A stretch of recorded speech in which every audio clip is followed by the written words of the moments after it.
So it is New Year's Eve, and tonight we are going to be making a few finger foods to go to our family's house and hang out, play games, and ring in the New Year's. So this past year, me and my husband grew something new to us for the very first time, and I knew this day we were going to be using it. So what that was cowpeas.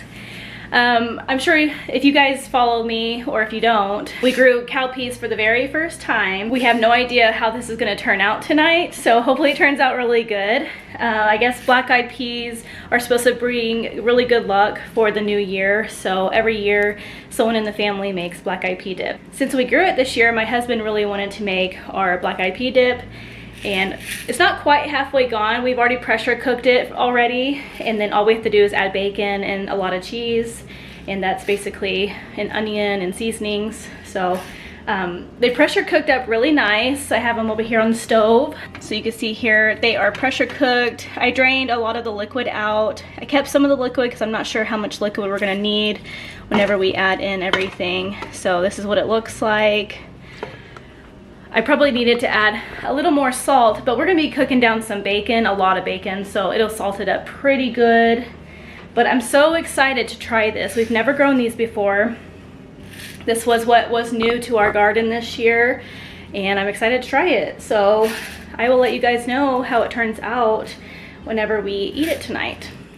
I am so late at covering my strawberries this year. I usually like to cover my strawberries around Thanksgiving or the early December, and this is now New Year's Eve. Luckily, we haven't had very cold temperatures yet, but we are gonna get some snow and ice and rain in the next day or two, so I need to get this all covered up and protected. So basically, I'm just gonna put like an insulation over my strawberries to keep them protected all winter long. So by protecting these strawberries with the straw, it actually protects them from the extreme cold temperatures coming up, and it helps prevent damage to their flower buds for next year's production.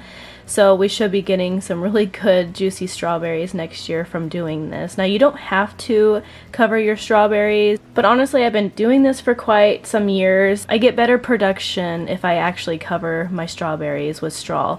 And covering your strawberries with straw actually helps it retain the moisture in the ground, so your roots of your strawberries aren't drying out. And you can minimize your root damage by covering with straw, so you're not having that falling and freezing from not covering it, and it can actually ruin your roots. So all around, covering everything in straw just protects the strawberry. So I like to wait until a lot of these plants are 50% and dormant. They actually look dead, but they're not.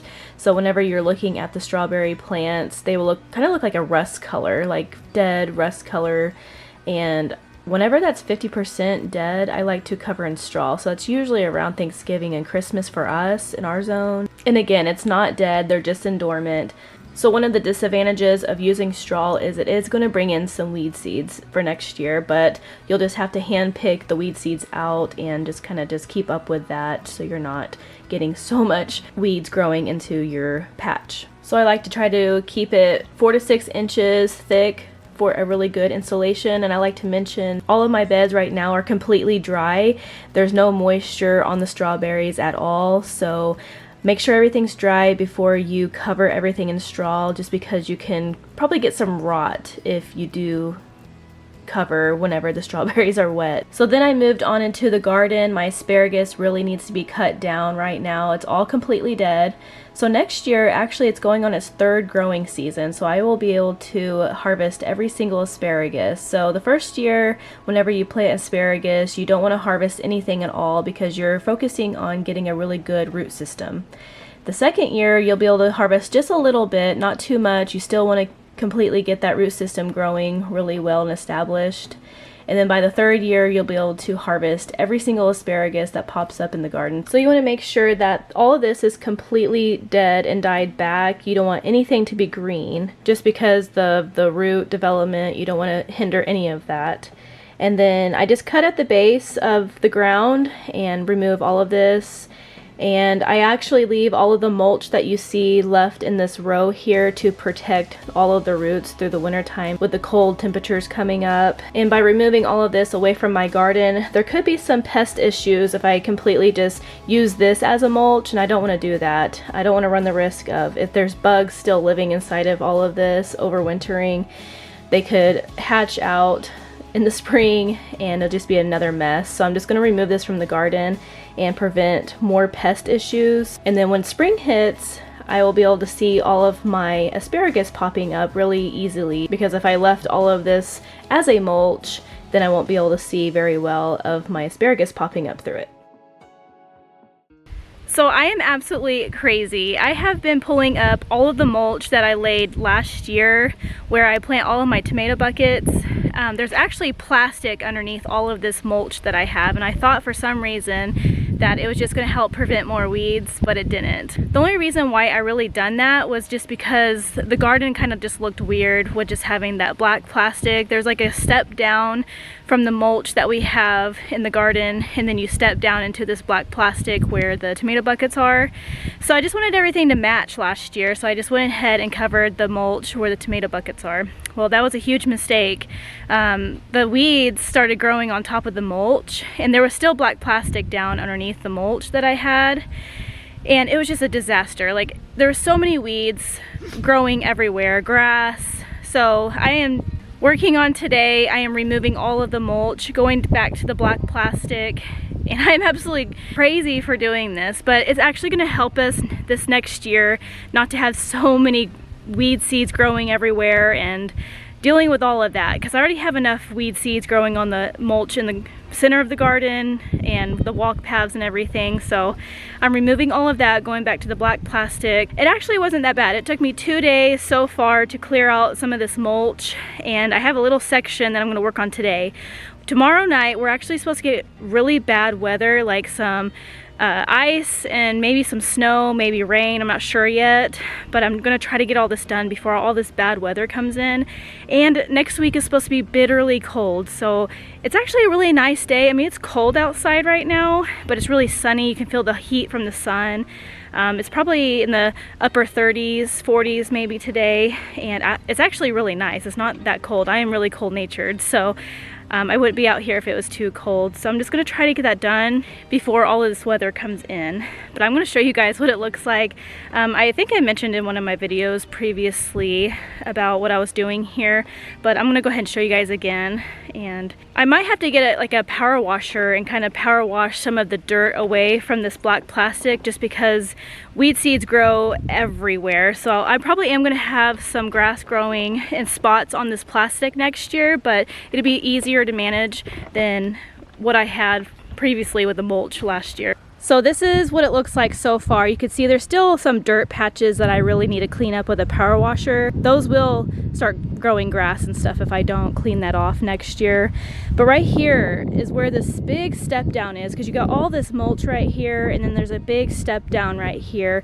And honestly, right down here collects a ton of water, and it starts smelling really bad. So I'm gonna either have to pull up the black plastic just a little bit down there and maybe make a trench going out to the outside of the garden so I can have like a water flow getting out of this garden, so I'm not collecting any like moldy water and fungus and all that. So you can see here it's kind of sloped down right here. So my husband, for us not to like buy any material, we've been cutting down trees as it is, and we cut down a lot of cedar trees. So we thought about taking some cedar tree trunks and just cutting them and laying them down here, so the mulch, whenever it rains, won't wash away my mulch really bad. So we might do that with cedar trees and just lay it all through here, so we don't have that flooding problem getting rid of my mulch, because you can kind of tell whenever it does rain, the mulch is already starting to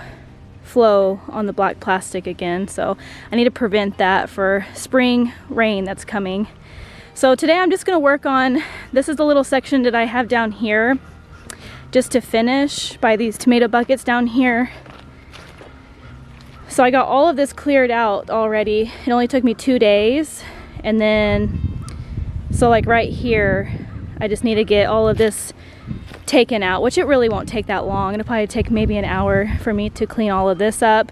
And I take this leftover mulch and I just been putting it into my previous walking paths. Now it will grow weed seeds next year, but I'm already picking weeds out of this garden and the walkways as it is, but I'll just have to keep up with weeding out my walk paths.